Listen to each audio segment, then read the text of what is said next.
got dispatched for a fire alarm in an apartment building on the south side. Heat detector activation, which was abnormal for us. Normally it's a smoke detector, but heat detector means they picked up heat. So we went there. So when you go to the same place like 15 times a month, you slow down. You're like, all right, somebody's cooking or forgot their food in the stove, whatever. But the heat detectors was what made it different.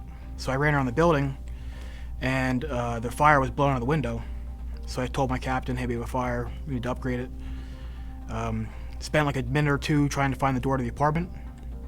At that time, the engine was pulling up behind me. So the door was locked, both doors were locked, even the screen door, which is a big clue, because who locks their screen door and leaves the house? So I forced both doors, went inside. I could see like waist level in the kitchen. They put the fire out from the window, and then when the fire is burning, free burning, you can see a little bit. And then as soon as that hose line opened, you couldn't see anything. Couldn't see anything. The heat got worse. Went into the kitchen, made a right into the living room, made another right, and I hit her with my kneecap. And I was like, oh, that feels like something. And I reached down, I gripped her leg, and I'm like, oh, that's actually a person.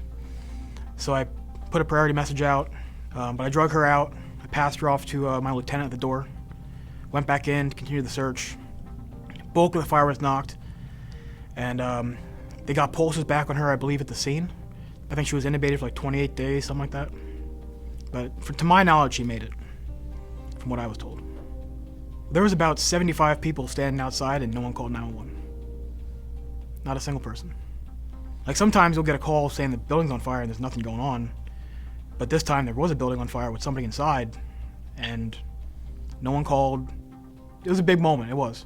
When you train really hard to do exactly what you're trained to do, and you actually pull it off, it's a pretty cool feeling.